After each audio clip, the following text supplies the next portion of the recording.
Hello everyone, Loremaster of Sotek here to bring you another Hero of Legend DLC proposal. But not just any hero, the final one for the Total War Warhammer 1 races. That, of course, means we're transitioning from the mortal followers of the ruinous powers to a much more natural race. The Wood Elves are all that remains, and there are actually a good number of potential champions who could rise to the top as the best options for a Hero of Legend position, at least in my mind. In the enchanted forest of Athelloren, there are countless figures of legend and renown who have risen up over the ages to protect the weave.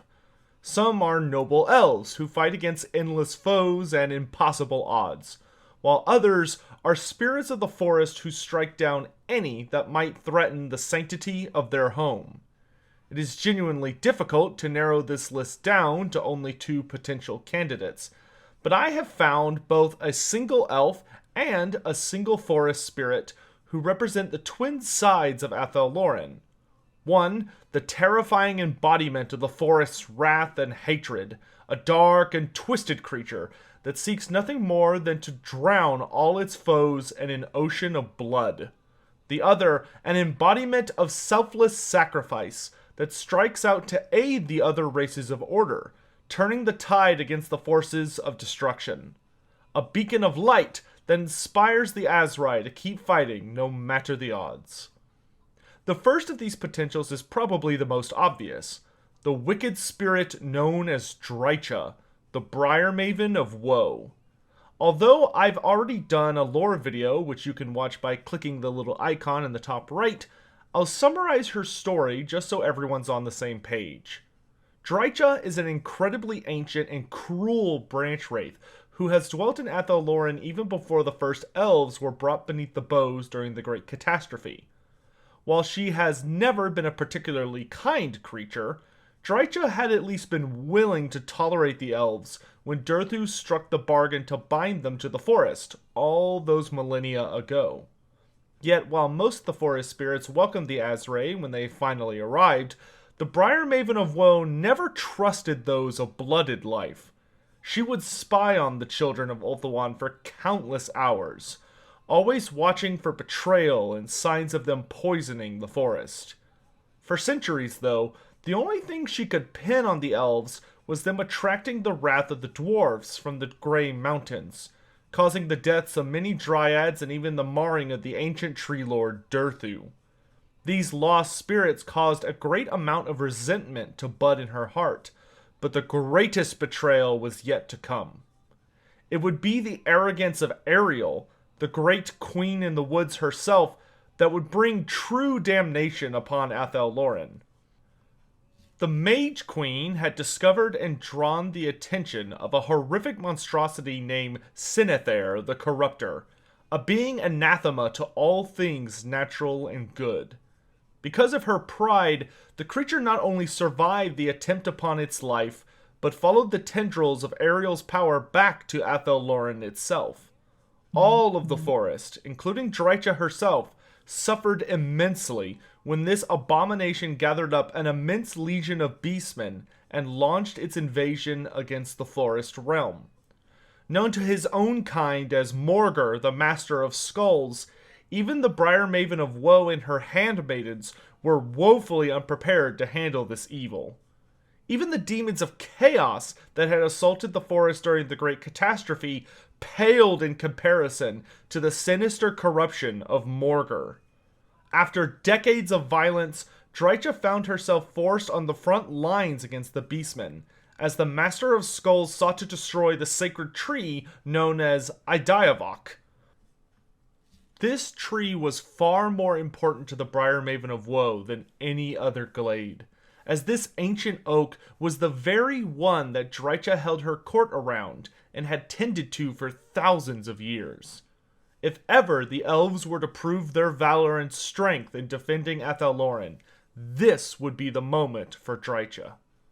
The battle was long and brutal, but in the end, Morgur had been restrained by the immense might of the ancient tree lord Coadil, and blasted into oblivion by the full magical power of Ariel. Yet while victory had been claimed and the beastmen defeated, the cost had been unbearably high. Adiavok, the very glade Drycha had spent her entire existence to grow and protect, had been irrevocably tainted by the blood of Morgr as he had been torn apart. The once fertile earth churned into vile sludge, and all the creatures who for generations had raised their young among the roots of Adiavok turned into horrific, malformed abominations. But worst of all was the great oak itself. Drycha could only stare on in horror as the resplendent glory of her beloved tree had been corrupted into a gnarled, twisted thing that radiated death. Forevermore would her former home be known as the Glade of Woe. This sin pushed the Briar Maven over the edge, and she dedicated her remaining existence to some mysterious quest that led her on many strange and terrible roads. Drycha gathered up her hateful handmaidens and spent the remaining millennia striking out against any who would dare violate any tree to her knowledge. From the outskirts of the Drakewald in the Empire to the Forest of Arden in Bretonnia, and even as far afield as the grotesque Black Forest in Nagaroth, she has been sighted massacring those she deems a threat. The Briar Maven has also famously been seen communing with the imprisoned ancient tree lord Coadil in the Wildwood, likely scheming up some bloody future for Athel Loren. She's also famously attacked many nations in recent times, tearing apart shrines dedicated to the various nature gods of men in both the Empire and Bretonnia, and stealing their sacred relics. Drycha would go on to use these very same trinkets to tear open the prison of Coadil, the ancient vanishing, before the alarmed Wood Elves could find him. Still, despite all of these alarming signs that surely bode ill for the Azrai at some point, it cannot be denied that the Briar Maven of Woe will still come to their aid against any who threaten the forests of the world. Many foes seeking the deaths of the elves had found themselves suddenly flanked by a shrieking host of dryads, led by the most cruel and ancient of their kind. For while she may hate the Wood Elves with an unrivaled passion, Drycha will always rally to their aid against any foreign threat, whether it be dwarf, human, or beast. Perhaps one day her sinister plot will be revealed, and the Azrai may find themselves on the receiving end of her raking claws. But until that time comes, she can be counted on as a truly horrifying ally. That will do for the lore section on Drycha, though feel free to pop over to her Tale of Legend video if you'd like to know all the details surrounding her story. With that out of the way, let's discuss potential ways this legendary hero could be acquired in a Wood Elf campaign. With how cruel and vindictive this lovely dryad is, one potential way to summon her could simply be by killing enough enemies. Something like 2,000 or 3,000 could be decent. Alternatively, she could be unleashed by the player constructing the Tribal Stones building, which is what you build to unlock certain kinds of forest spirits. Of course, there's always the option to have a quest line to earn her loyalty. Perhaps hers could revolve around destroying a sacred place to Tall in the Empire or Bretonnia, to please the Briar Maven of Woe.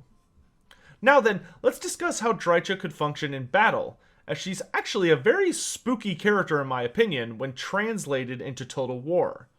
For the basics, she should of course cause fear, have the Blessings of the Ancient passive, and all the other goodies that standard branch wraiths come packaged with.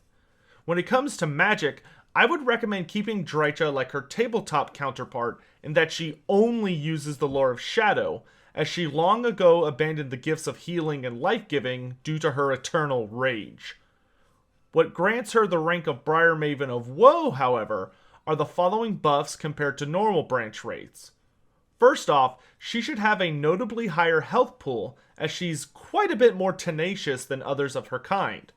Secondly, her melee attack and melee defense should be a good bit higher, as Drycha is without a doubt the most warlike of her kind, and stands well above them when it comes to skill in close combat. Finally, her attack animation should be better designed for killing larger groups of infantry, so maybe she could have slightly larger splash attack zones, or be able to damage more entities with each swing of her talons. When it comes to skills and abilities, there are two that make this character go from being okay to outright terrifying. The first would be a passive called Fanatical Resolve, which should increase Drycha's weapon strength, melee attack, and replenish vigor proportional to the amount of health she's missing. So similar to the Rogue Idol of Gork's functionality, but without the downsides and AoE rock bombardment whenever he hits a certain area, or amount of health left.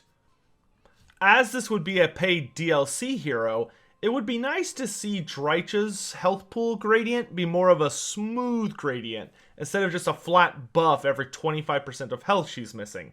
But technically, you could just do it either way, it's not a big deal. The closer to death she becomes, the more dangerous she is. So there could be a lot of interesting play revolving around getting Drycha low enough on health to deal massive amounts of damage, while still trying to keep her from getting killed off. Of course, it would be critical for her system that if she heals for any reason, her damage should decrease along that same sliding scale. Obviously, you wouldn't want to get her super buffed up by losing a bunch of health, only to keep her with all of her insane buffs after someone casts regrowth on her, because she is part of the Wood Elf faction, and the lore of life is abundant. The second unique gimmick would be her absolutely amazing ability known as Roused to Wrath. This ability was a tad complicated in tabletop, but I think the best way to interpret it while keeping the theme of it is that Drycha should essentially have summons tied behind a close combat cooldown.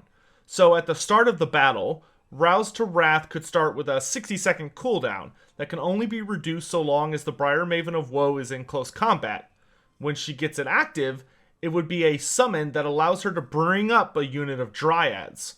As Dryads are actually a rather menacing summon due to their decent stat line, I would probably cap this ability to just being used a maximum of 2 times per battle, with a reasonable timer on their unbinding before they just fall apart like all summons do. Still, would be a pretty sexy ability, wouldn't it? When it comes to weaknesses, the biggest one for Drycha would be that while she's strong and nasty, most of her utility should revolve around keeping her constantly in close combat. So to really get effective use of her as a hero, the player needs to keep her engaged while being careful not to allow her to be gooned out and assassinated by the enemy. Of course, there's the gambling element of the closer to death she gets, the stronger she becomes. But risky players, of course, could easily screw this up and lose out on potential summons by not protecting her adequately. Also, like regular branch rates, Drycha is kinda slow in the movement speed department, and would be relatively easy to avoid by experienced opponents. Not to mention, she'd be quite vulnerable to fire damage and consistent shooting. Finally, by limiting her to only shadow magic, it would eliminate Drycha having the utility of healing and cause the player to need to take either a Lord or another hero if they wish to have life magic on the field. On the campaign map, the Briar Maven of Woe could have some pretty interesting roles due to her unique nature within Wood Elf culture. I could easily see her having a starting trait that increases the leadership of all forest spirit units in her army, but maybe lowers the leadership of all elven units, as she's not the most fond of them. Furthermore, Drycha should have a skill that, when upgraded, allows the Dryads in her army to become her handmaidens, perhaps, granting them some nasty bonuses to their damage. I'd also like to see her have late game skills that, if taken, vastly buff Dryads faction-wide, to help them be a more competitive late game choice in armies, once you get later into the campaign. Perhaps there could even be some kind of dilemma she unlocks, where the player can choose to unleash the ancient tree lord Coadil from his prison.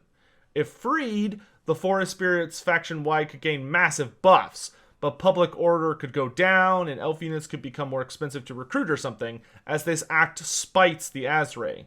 If Coadil's not freed, it could increase diplomacy with other Wood Elf factions substantially, but maybe doesn't provide any combat bonuses as she chooses to side with the Elves. Beyond that, I'd expect her to have various unique upgrade skills like being able to reduce local enemy leadership, make recruiting forest spirits globally much faster and cheaper, grant Vanguard perhaps to all units during forest battles, and increase ambush success chance. She should also have a unique skill that would perhaps give substantial diplomacy bonuses to normally evil factions that the Wood Elves wouldn't align with, like the Dark Elves, Vampire Counts, and Vampire Coast. But it could perhaps come at the cost of losing a substantial amount of diplomacy with Bretonnia, the Empire, and Dwarves, as the Briar Raven of Woe has infamously struck bargains with the powers of destruction to the detriment of the Wood Elves' usual allies, in the name of her personal goals. Finally, for blue skill trees, I think Drycha would be most suited to focusing on assaulting enemy units, damaging enemy buildings, increasing untainted corruption, assassination, increasing army movement, and perhaps have the scavenge skill. And of course, I would really like to see her have some abilities that maybe could make Rouse to Wrath better. So instead of only having 2 summons, maybe if you put skills in it, you can get more, or lower the cooldown, or make it so that she summons Treekin. I don't know, go wild with it. Finally, when it comes to her appearance, obviously just pull from the official artwork and the tabletop model when designing Drycha. Personally, I would lean quite a bit more towards the official artwork, as the model is a tad outdated and looks a little weird. That wraps up the Briar Maven of Woe, but we're not departing from the bows of Athel Loren just yet. Perhaps you find Drycha a little sinister and think there's no way the Wood Elves would take her on as a legendary hero, she's far too sinister and evil. Or maybe you think that you need a proper Azrai to represent the Wood Elves as a hero of legend. Worry not. Allow me to introduce our second option. Among the Wood Elves, there are none who have traveled further afield in the name of Ariel and Orion than the humble hero known as Scarloc the Hunter. Fairly young by Elven standards, the famed archer is only in the ballpark of 5 centuries old, but has accomplished more than most of the Azrai in that time. He would first rise to fame during the final battle in the age known to the Wood Elves as the Season of Redemption. After hundreds of years without the Queen in the woods to guide them, it was cause for great joy when Ariel finally emerged from the Oak of Ages and reunited both with her people and her divine husband. It may well have been the first time in his life that Scarloc had laid eyes on his queen, and like many, he wept openly at her return. Yet there was a tense air to the celebration, as Ariel had only returned because she sensed the return of Morgur the Corruptor, who had come to Athel Loren once more, and she refused to cower from him any longer. Inspired beyond words by this display of bravery, Scarloc and the rest of his people journeyed forth with a fire in their hearts to bring war against the Shadowgave. With both the king and the queen in the woods on their side, nothing could stop the Azrai as they charged screaming into the colossal war herds of the Beastmen.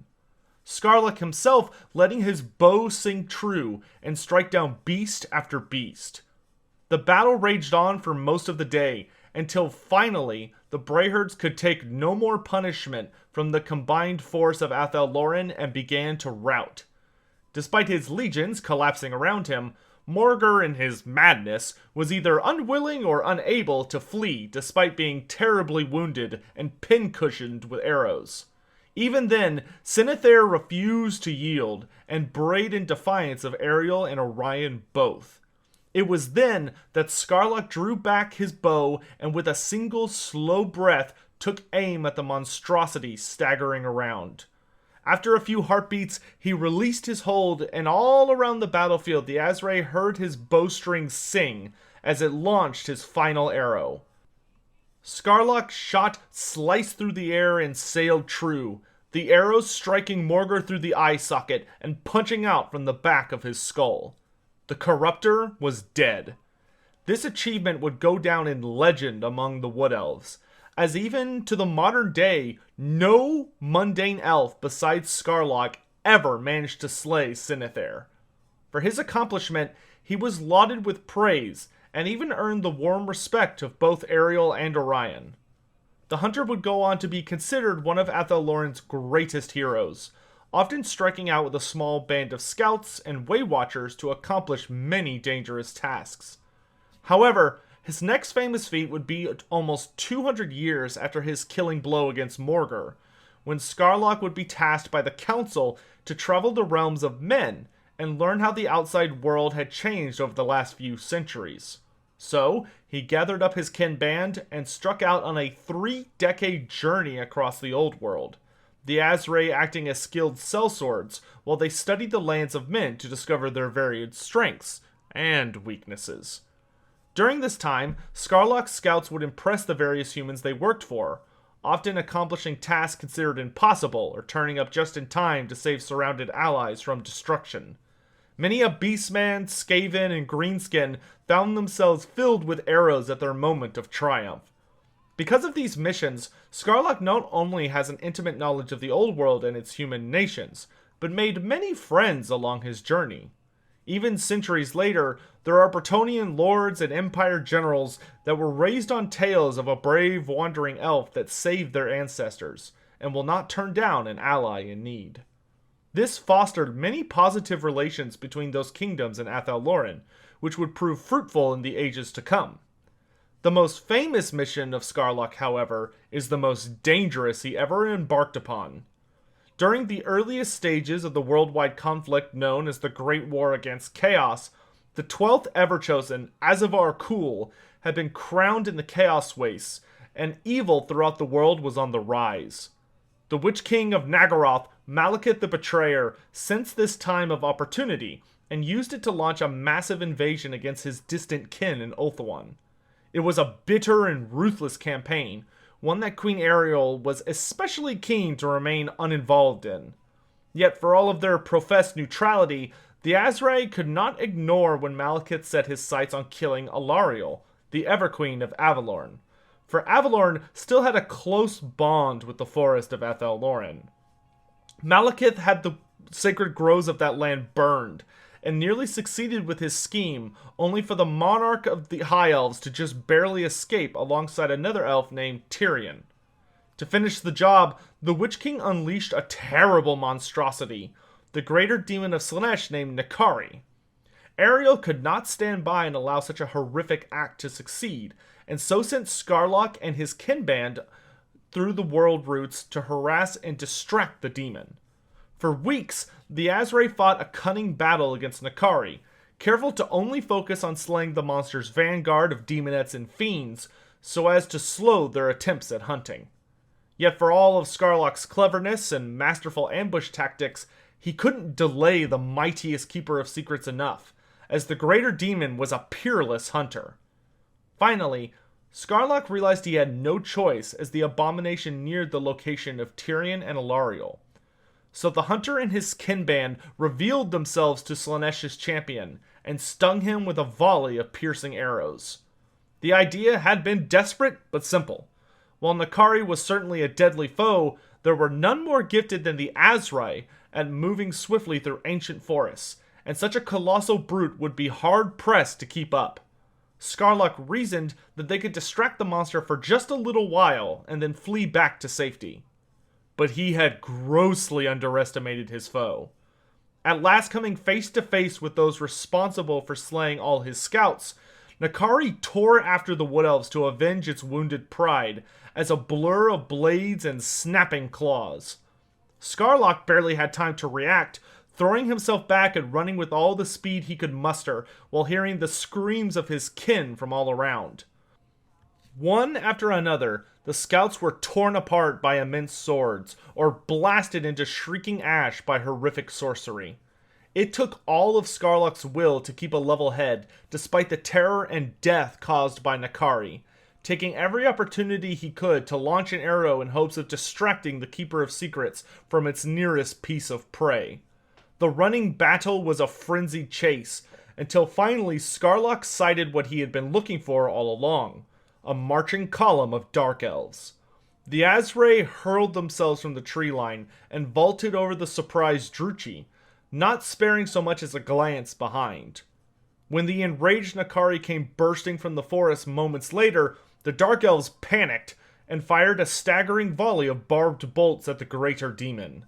This new insult redirected the wrath of Slaanesh's favored, the Keeper of Secrets immediately tearing into the hundreds of Dark Elves, before it, with its other quarry temporarily forgotten. Exhausted from the deadly pursuit, Scarloc decided that his kinband had sacrificed enough for the Asur, and it was time for him and his scouts to return home. After having set out with many skilled allies and friends at his side, only 3 returned alive to Athel Loren. Glam, the Laughing Warrior, Araflan Warskald, and the spellsinger Kaya Stormwitch, who each were received as heroes. The grim toll proved to be worth the sacrifice, however, as Scarloc learned that Nakari had discovered Tyrion and the Everqueen days later, but was thwarted by the arrival of the mage Teclis. The Azrae had bought their distant cousins just enough time. After this point, Scarloc and his kinband would join many battles over the couple hundred years, as the world grew darker and more desperate with each passing year. The tides of chaos were reaching a zenith, and unsettling rumors spread that the Rana Dandra, or the last war against chaos, was coming at last. Regardless of what may lay on the horizon, Scarloc stood ready to march out against whatever evil might threaten his home. Alright folks, that wraps up the lore summary for Scarloc the Hunter, so let's talk about how best he might be acquired in campaign. I think the ideal system to bring forth this legendary hero would be either to construct a Deepwood camp building, or perhaps it could be a quest line revolving around establishing friendly relations with like a Bretonnian kingdom, and going out to fight alongside them against some evil force where Scarloc joins in the fray. When it comes to how he would function in battle, essentially Scarloc would be a Waystalker hero on steroids. He should come built in with all the abilities and skills used by the normal Waystalker hero, in addition to the following. One thing that the Hunter was famous for in older editions was he traditionally was the character associated with the Hail of Doom arrow, though since those days this item has become more widely used. I think perhaps to show his mastery over the ability, Scarloc could have limited uses of a superior version available only to him. Perhaps it could work exactly like the one already in Total War Warhammer, but deal substantially more damage or be available to use more often. Beyond that, I think his main system would be simply to have a notably higher stat line than Waystalkers, both in close combat and at range. The only other thing I can think of is perhaps he could have a passive that could be called something like Master of the Hunt, that grants a decent buff to his movement speed and reload speed when enemies get close, say within 40 meters or so. This could be a nice callback to his running battle against Nakari. When it comes to weaknesses, Scarloc definitely has a fair amount of them.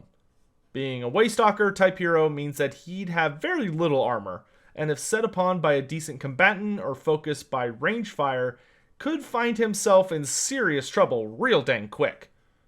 This is also a character that, while interesting from a campaign and lore perspective, doesn't exactly bring the biggest guns to multiplayer. So it may be fair to pass over him in favor of other potential characters like Drycha, or some we're not going to talk about today, such as like Amaldri Ironbark. On the campaign map, I think this is where Scarloc would really have an opportunity to shine as being a god-tier agent, while still being pretty decent in battles. The first thing I'd recommend is for the Hunter to have the ability to assassinate enemy lords, similar to the unique hero available to a Lithanar. Though I note it would need to be like Lord Croac's unique agent action, where it has a long cooldown of 10 to 20 turns, which could be reduced on the skill tree. Obviously, any legendary lords or immortal characters would only be wounded instead of killed. Beyond that, he should of course bring a strong set of agent actions to the table, such as increasing his army's campaign movement, assaulting enemies, assassinating enemy characters, and damaging walls. Hell, I'd even recommend giving him another unique agent action that allows him to hinder enemy army's campaign movement while also dealing damage via assault units. Maybe this could be a new type of agent action called, like, harassment.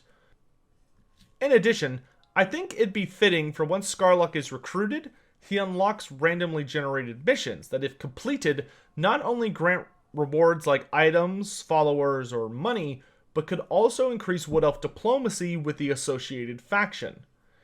It should probably be limited to the realms of men, but perhaps he could have a later skill unlock that would open the missions up to also being able to influence other elven nations and dwarves. This would be an incredibly useful and powerful feature considering how the Wood Elf campaign tends to function and would help manipulate other factions into being your shield. I also think this would be a good way to implement like the famous characters that have been scouts of his in the past in various old narratives and stories, like the 3 survivors of the Nakari incident. You could have like a little quest where not only do you get a buff with Bretonnia, but you unlock one of those guys as a follower, and he's like super powerful that you could attach either onto Scarloc or just a lord or something. Beyond that, Scarloc should of course have powerful faction-wide buffs that can be applied to pretty much all shooting units, so Glade Guard, Deepwood Scouts, Way Watcher units, probably Glade Riders. Finally, when it comes to his appearance, technically Scarloc does have some very old art, but this seems very much like a character who could be interpreted in a number of ways. So this is one of those occasions where it would be best for Creative Assembly to stretch their creative muscles and craft something kind of original. I think that the main goal would be for him to have an elegant and unique looking bow, and to probably have a notably long cloak with a hood that could either be up or down depending on how they want to go with it. Anyway, that wraps up the Wood Elves. So, I'll catch you guys next time when we set sail for the New World. Until then, I hope you all have a wonderful day, and I'll see you next time. Thanks for watching.